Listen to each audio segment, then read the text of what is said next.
आज हम कार्बोहाइड्रेट्स के बारे में पढ़ाई करेंगे। आपके सामने कुछ स्ट्रक्चर्स दिखाई दे रही है, तो इसमें हमें आइडेंटिफाई करना है कि ये किन किन एलिमेंट्स के द्वारा मिलके बनी हुई है।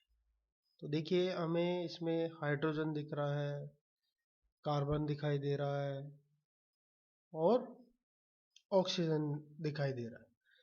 अब इसमें तीन तरह के एलिमेंट हैं, तो नाम से भी हमें पता है कार्बोहाइड्रेट। अब ये जो तीन तरह के एलिमेंट है किस फॉर्म में है, देखिए ये जो फॉर्म दिखाई दे रही है CO की है, ये कीटो फॉर्म हो गई। ये जो दिखाई दे रहा है हमें, ये एल्डिहाइड फॉर्म है, ये भी एल्डिहाइड फॉर्म दिखाई दे रही है हमें। और साथ में देखिए, एक तो हो गया कीटो, एक हो गया एल्डिहाइड स्टाइल, दूसरा OH दिखाई दे रहा है। देखिए यहाँ पे हमें बार बार रिपीट हो रहा है OH, अभी दोनों स्ट्रक्चर्स में OH रिपीट हो रहा है। ये देखिए, तो ये दो कंपाउंड जो बने हुए हैं ये बेसिकली हाइड्रोक्सी OH ग्रुप से मिलके बने हुए हैं और एल्डिहाइड या कीटोन फंक्शनल ग्रुप से मिलके बने हुए हैं और कार्बन है। इन ग्रुप से मिलके, इन एलिमेंट से मिलके बना हुआ है। तो ये क्या है, ये कार्बोहाइड्रेट। तो अब हम इसकी प्रॉपर डेफिनेशन देखते हैं। पॉलीहाइड्रोक्सी एल्डिहाइड या पॉलीहाइड्रोक्सी कीटोन को क्या कहलाते हैं, कार्बोहाइड्रेट। तो यहाँ पे देखिए, पॉलीहाइड्रोक्सी, हाइड्रोक्सी ग्रुप कितने, बहुत सारे। तो पॉलीहाइड्रोक्सी ये क्या है, कीटो, ये तो कीटो हो गया। ये CHO ग्रुप है, तो ये पॉलीहाइड्रोक्सी एल्डिहाइड है। ये कहलाते हैं ऐसे कंपाउंड जो पॉलीहाइड्रोक्सी कीटोन या पॉलीहाइड्रोक्सी एल्डिहाइड से मिलके बने होते हैं, या पॉलीहाइड्रोक्सी एल्डिहाइड या पॉलीहाइड्रोक्सी कीटोन है, वो कार्बोहाइड्रेट कहलाते हैं। ये हिंदी और इंग्लिश में कैसे लिखेंगे, the such compound that given polyhydroxy aldehyde और पॉलीहाइड्रोक्सी कीटोन ऑन हाइड्रोलाइसिस। अब इनका जनरल जो फॉर्मूला होता है, ये देखिए जनरल फॉर्मूला है CN। देखिए इसमें क्या क्या एलिमेंट निकाले थे हमने, कार्बन, हाइड्रोजन और ऑक्सीजन। तो 21 रेशो में मिलते हैं सामान्यतः, CnH2nOn। अर्थात देखिए, कार्बन 1 होगा तो हाइड्रोजन 2 होगा और ऑक्सीजन 1 होगा। इसका दूसरे रूप में हम ऐसे भी लिख सकते हैं, Cn bracket H2O bracket M। यहाँ पे N और M एक भी समान भी हो सकते हैं और अलग अलग भी हो सकता है, किसी भी फॉर्म, अर्थात NM की संख्या एक भी हो जैसी हो सकती है, अलग अलग भी हो सकती है। तो इस आधार पे, फॉर्मूले के आधार पे हम देखते हैं कि ये क्या है। कार्बन के हाइड्रेट, अधिकांश कार्बोहाइड्रेट जिसमें हाइड्रोजन व ऑक्सीजन का अनुपात 2:1 हो। अब यह देखिए, इस फॉर्मूले में कार्बन N है, लेकिन ऑक्सीजन और हाइड्रोजन का जो रेशियो है वो क्या है, 2:1। अर्थात हाइड्रोजन के 2 एलिमेंट होंगे तो ऑक्सीजन का 1 एलिमेंट होगा। तो ये H2O के रेशियो में H और O पाया जाता है। तो कार्बन के हाइड्रेट कैसे होंगे, जिनमें हाइड्रोजन और ऑक्सीजन का रेशियो क्या होगा, 2:1। तो ये भी क्या है, कार्बोहाइड्रेट है। जैसे एग्जांपल C6H12O6। तो यहाँ पे देखिए इनका रेशियो क्या है, हाइड्रोजन का 2 है और ऑक्सीजन का 1 है। तो 2:1 में ये हाइड्रोजन ऑक्सीजन है, तो ये कहलाते हैं कार्बन के हाइड्रेट, इस फॉर्म। लेकिन कुछ कार्बनिक यौगिक ऐसे भी होते हैं जिनमें हाइड्रोजन और ऑक्सीजन का अनुपात 2:1 है, परंतु वो कार्बोहाइड्रेट नहीं होते हैं। तो बहुत सारे ऐसे कंपाउंड भी हैं जिसमें हाइड्रोजन और ऑक्सीजन का रेशियो 2:1 है, परंतु वो कार्बोहाइड्रेट नहीं होते। फॉर एग्जांपल फॉर्मल्डिहाइड, ये देखिए यहाँ पे हाइड्रोजन कितने हैं, 2 है, ऑक्सीजन कितना है, 1 है। तो 2:1 में ये पाया जा रहा है। इसी तरीके से एसिटिक एसिड है, और ये कंपाउंड ऐसा है जैसे इसमें हाइड्रोजन कितने हो गए 4, ऑक्सीजन कितने हो गए 2, तो देखिए 4 और 2 का रेशियो अगर करेंगे तो 2:1 में हमें हाइड्रोजन और ऑक्सीजन प्राप्त होता है। ये इस रेशियो में होते हुए भी कार्बोहाइड्रेट नहीं है।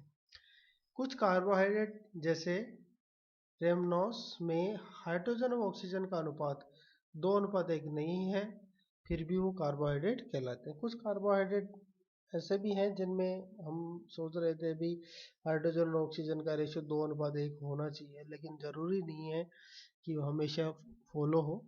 तो कुछ ऐसे कार्बोहाइड्रेट है जिसमें हाइड्रोजन और ऑक्सीजन का रेशियो 2:1 नहीं है। अब कार्बोहाइड्रेट हमें कैसे प्राप्त होते हैं? हमें पता है कार्बोहाइड्रेट फोटोसिंथेसिस के द्वारा प्राप्त हुआ सर्वप्रथम।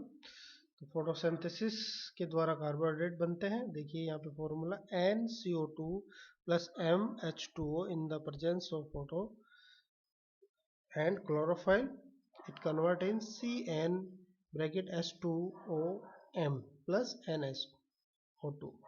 तो यहाँ पे देखिए कार्बन डाइऑक्साइड और जल की रिएक्शन आपस में रिएक्ट करेंगे, फोटो प्रकाश, सूर्य का प्रकाश और क्लोरोफाइल की प्रेजेंस में, और हमें कार्बोहाइड्रेट देते हैं। अब देखिए इसमें फंक्शनल ग्रुप अभी देखा हमने कि फंक्शनल ग्रुप कौन कौन से होते हैं। तो यहाँ पे फंक्शनल ग्रुप देखिए OH ग्रुप हाइड्रोक्सी ग्रुप होता है। ये देखिए ये क्या होता है, इसमें देखा हमने सेकेंड स्लाइड में कि OH ग्रुप होता है। सेकेंड कार्बोनिल ग्रुप होता है जो कि कीटो फॉर्म में या एल्डिहाइड फॉर्म में होता है। तो यहाँ पे दो तरह के ग्रुप हो गए, एक CO ग्रुप जो कि कीटो या एल्डिहाइड के फॉर्म में होगा, और एक हाइड्रोक्सी ग्रुप। इन दोनों के कॉम्बिनेशन से दो तरह के कंपाउंड बनते हैं। अगर OH और कीटो ग्रुप हो तो कहलाएगा पॉलीहाइड्रोक्सी कीटोन, जिसको डी फ्रक्टोज भी कहेंगे। और एल्डिहाइड और OH ग्रुप के मिलने से बनता है पॉलीहाइड्रोक्सी एल्डिहाइड, जिसके डी ग्लूकोज एग्जाम्पल है। तो यहाँ पे पॉलीहाइड्रोक्सी एल्डिहाइड का एग्जाम्पल डी ग्लूकोज हो गया, पॉलीहाइड्रोक्सी कीटो का डी फ्रक्टोज एग्जाम्पल हुआ है। इसकी डिटेल हम आगे पढ़ेंगे।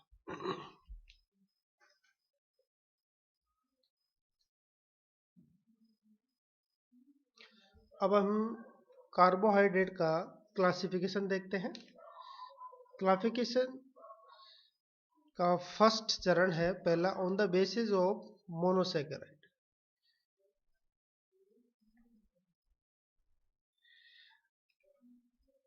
तो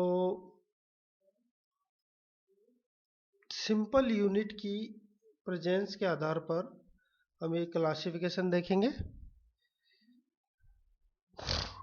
देखिए सिंपल मोनोसैकेराइड 4 से 10 कार्बन एटम प्रेजेंट होते हैं जो सिंपल, और एक होता है कॉम्प्लेक्स। हमने कार्बोहाइड्रेट को दो हिस्सों में बांटा, एक सिंपल कार्बोहाइड्रेट और एक कॉम्प्लेक्स कार्बोहाइड्रेट।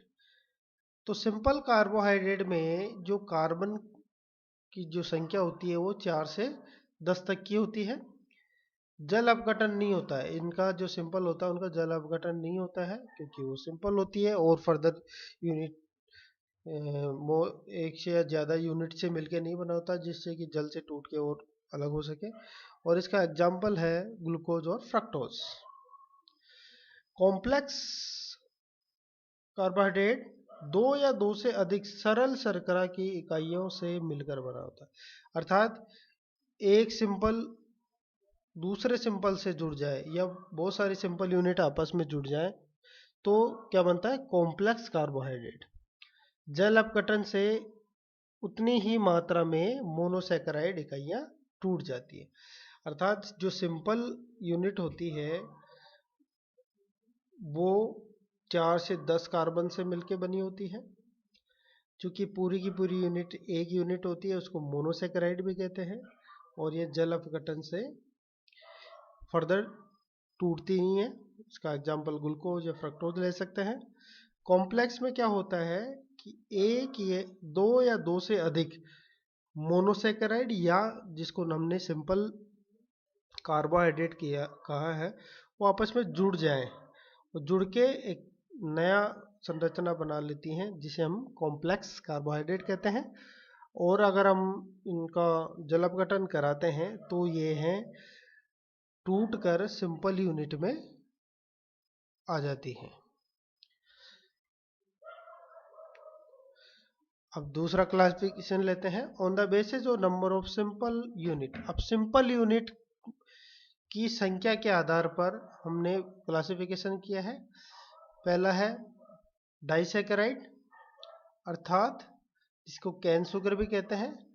दो सिंपल यूनिट आपस में मिल जाए, दो सिंपल यूनिट अगर आपस में मिल जाती है तो उसको डाइसैकेराइड कहते हैं। ये क्लासिफिकेशन हो गया किसका? कॉम्प्लेक्स। जैसे माल्टोज और जो शर्करा होती है वो ग्लूकोज के दो यूनिट से मिलकर बनी, जो दो ग्लूकोज मॉलिक्यूल आपस में जुड़ जाते हैं तो हमें माल्टोज शर्करा प्राप्त होती है। इसी तरीके से सुक्रोज एक ग्लूकोज मॉलिक्यूल होता है और एक फ्रक्टोज, दो यूनिट आपस में मिल जाती हैं जिसे हमें सुक्रोज बनता है। तो ये सिंपल फॉर्मूला देखिए C12H22O11। अगर इसका जल अपघटन करके डिसोसिएशन कराते हैं तो देखिए दो हमें यूनिट प्राप्त होती है जो कि C6H12O6 C6H12O6 के रूप में प्राप्त होती है। फिर ओलिगोसेकेराइड, अब इसमें 3 से 10 सिंपल यूनिट आपस में मिल जाती है। अगर दो मिलती है तो हमें डाइसैकेराइड कहते हैं। ओलिगोसेकेराइड में 3 से 10 यूनिट आपस में मिलकर बनती है और पॉलीसेकेराइड में 10 से ज़्यादा यूनिट अगर आपस में मिल जाती हैं तो उसको पॉलीसेकेराइड कहते हैं। इसका एग्जांपल सेलुलोज पॉलीसेकेराइड का और स्टार्च हम ले सकते हैं। Type second on the basis of physical properties. अब दूसरा जो क्लासिफिकेशन है कार्बोहाइड्रेट की फिजिकल प्रॉपर्टी के आधार पर उसको क्लासिफाइड किया गया है। पहला शुगर और दूसरा नॉन शुगर। अब शुगर जो कार्बोहाइड्रेट होता है उसकी फिजिकल प्रॉपर्टी के आधार पर बनाया गया है। ये कैसा होता है? क्रिस्टलिन होता है, वाटर सोल्यूबल होता है और मीठा होता है। तो शुगर जो कार्बोहाइड्रेट होता है वो फिजिकली रूप से क्रिस्टलिन होता है, पानी में घुलनशील होता है और खाने में मीठा होता है। और नॉन जो शुगर होता है वह नॉन क्रिस्टलिन होता है, पानी में घुलनशील नहीं होता अर्थात पानी में नहीं घुलता है और खाने में भी मीठा नहीं होता है, जैसे स्टार्च और सेलुलोज। अब जो शुगर हम खाते हैं वो मीठी भी होती है, हमने देखा क्रिस्टलिन भी होती है और पानी में घुल जाती है। अब जो खाते हैं शुगर उसका फर्दर क्लासिफिकेशन क्या है? फर्दर क्लासिफिकेशन है मोनोसेकेराइड। मोनोसेकेराइड में जैसे एक ही सिंपल यूनिट हो, जैसे एल्डोस का ग्लूकोज हो गया, कीटोज का फ्रक्टोज हो गया, ये मोनोसेकेराइड शर्करा है। डाइसेकेराइड शर्करा जो हमें जस्ट अभी देखी थी माल्टोज और सुक्रोज, ये दोनों डाइसेकेराइड हो गई। और ओलिगोसेकेराइड जिसको रेफिनोस और स्टेकियो, दो एग्जाम्पल, दो हिस्सों में बांटा गया है। तीसरा है इसका क्लासिफिकेशन का आधार on the basis of chemical property. ये देखिए हमने फिजिकल प्रॉपर्टी में मेन है क्रिस्टलिन है कि नहीं है, पानी में घुलनशील है कि नहीं है, खाने में मीठा है कि नहीं है। इस आधार में दो कैटेगरी में बांटा, शुगर और नॉन शुगर में। शुगर को हमने 3 कैटेगरी में बांटा, मोनोसेकेराइड, डाइसेकेराइड और ओलिगोसेकेराइड। इसी तरीके से हम तीसरा है केमिकल प्रॉपर्टी के आधार पर, शुगर की केमिकल प्रॉपर्टी के आधार पर। तो फर्स्ट है इसका रिड्यूसिंग शुगर और नॉन रिड्यूसिंग शुगर, दो कैटेगरी में बांटा। केमिकल प्रॉपर्टी के आधार पर बांटा हमने रिड्यूसिंग शुगर और नॉन रिड्यूसिंग शुगर। अब रिड्यूसिंग शुगर क्या है? वे कार्बोहाइड्रेट जो टोलेन अभिक्रमक, फेलिंग विलियन व बेनेडिक्स विलियन को अपचित कर देती हैं वो कहलाती है रिड्यूसिंग शुगर। और नॉन रिड्यूसिंग वे कार्बोहाइड्रेट जो टोलेन अभिकर्मक, फेलिन विलियन और बेंडिक्स विलियन को अपचेत नहीं कर पाए तो वह नॉन रिड्यूसिंग शुगर कहलाते हैं। अर्थात ये जो अभिकर्मक है, इन अभिकर्मकों को अगर रिड्यूस कर देता है तो रिड्यूसिंग शुगर कहलाएगा, नहीं करता है तो नॉन रिड्यूसिंग शुगर कहलाएगा। तो रिड्यूसिंग शुगर में कौन कौन हो गए? मोनोसैकेराइड जितने भी हैं, और डाइसैकेराइड जैसे माल्टोज, ये हमने अभी जस्ट देखा था। और नॉन रिड्यूसिंग में सुक्रोज। अब देखिए सुक्रोज डाइसैकेराइड है, लेकिन यह है, देखिए हमने देखा था जस्ट सुक्रोज, ये क्या है? डाइसैकेराइड है। अब ये डाइसैकेराइड होते हुए भी नॉन रिड्यूसिंग शुगर कहलाता है। मोनोसैकेराइड, अब हम लेते हैं monosaccharide. Monosaccharide are the also further classified on the basis of following view. अब मोनोसैकेराइड हमने इस अध्ययन के लिए चुन लिया। अभी मोनोसैकेराइड हमने पढ़ना है। पीछे हमने क्लासिफिकेशन देख लिया, केमिकल फिजिकल प्रॉपर्टी के आधार पर, और उसके सिंपल कॉम्प्लेक्स क्या है, कितनी यूनिट जीरो, इस आधार पर हमने क्लासिफिकेशन देखा। अब मोनोसैकेराइड लेते हैं। मोनोसैकेराइड को हमने दो क्लासों में बांटा, कुछ क्लासों में बांटा है। तो पहले nature of the carbonyl group. अब on the basis of following, इस आधार पर बांटा है। पहला, अगर कार्बोनिल सीओ ग्रुप है तो सीओ ग्रुप की क्या प्रकृति है, उसके आधार पर मोनोसैकेराइड को हमने क्लासिफाइड किया। अगर सीओ कैसा हो? एल्डिहाइड फॉर्म में हो, CHO ग्रुप में हो, एल डोस की फॉर्म में हो, तो ये कहलाता है पॉलीहाइड्रोक्सी एल्डिहाइड, जैसे कि ग्लूकोज। और अगर CO कीटो फॉर्म में हो, अर्थात कार्बोहाइड्रेट में किस फॉर्म में हो? कीटो फॉर्म में हो मोनोसैकेराइड में, तो इसको पोलोहाइड्रोक्सी कीटोन कहेंगे। एग्जाम्पल इसका फ्रक्टोज। सेकेंड क्लासिफिकेशन है नंबर ऑफ कार्बो।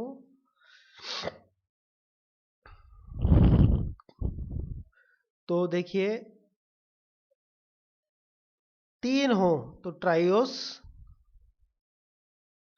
4 हो तो टेट्रोस, 5 हो तो पेंटोस, 6 हो तो हेक्टोस।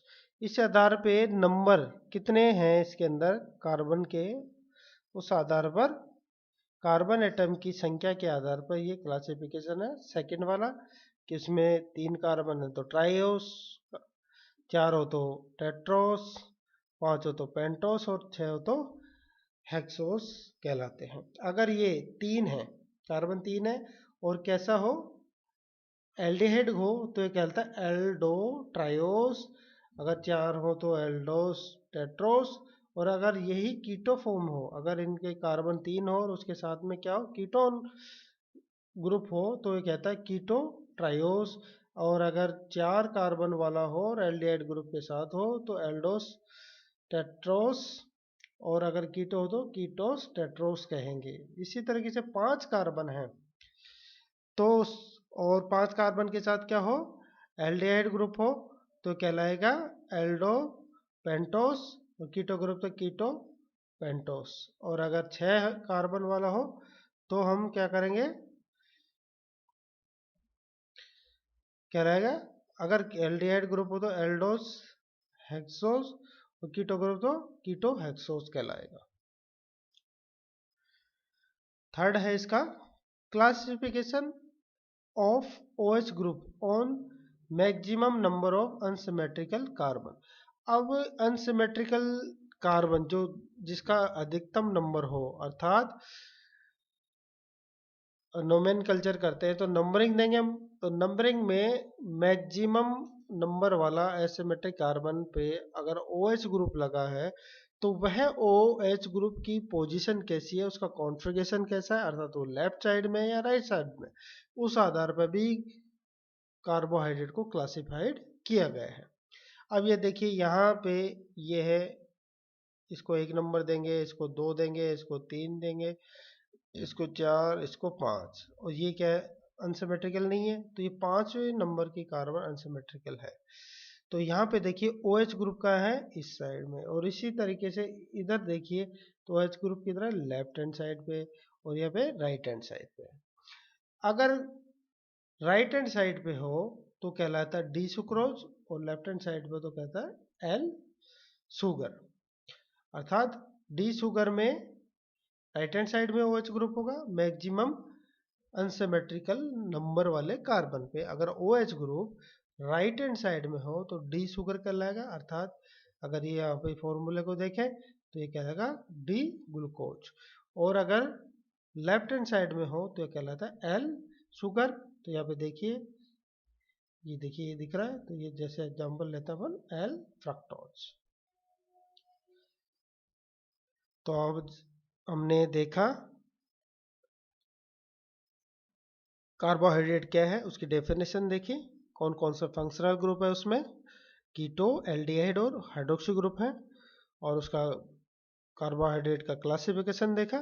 क्लासिफिकेशन में हमने एक यूनिट है तो उसको सिंपल कॉम्प्लेक्स के आधार पर डिवाइड किया है, फिर कॉम्प्लेक्स का क्लासिफिकेशन किया है, 2 यूनिट मिले तो डाई, 3 और 3 से 10 मिले तो नाम ओलिगो और पॉलीसेकेराइड भी कहलाता है, 10 से ज़्यादा यूनिट मिलते हैं। इसी आधार पर उसकी फिजिकल प्रॉपर्टी भी देखी, शुगर, नॉन शुगर, और फिर केमिकल प्रॉपर्टी भी, रिड्यूसिंग वाला, नॉन रिड्यूसिंग। और देन हमने OH ग्रुप की पोजीशन के आधार पर क्लासिफिकेशन देखा मोनोसेकेराइड का, एल्डिहाइड कीटोन की प्रेजेंस पे क्लासिफिकेशन, नंबर ऑफ कार्बन के आधार पर क्लासिफिकेशन, OH ग्रुप की पोजीशन के आधार पर क्लासिफिकेशन। Thank you.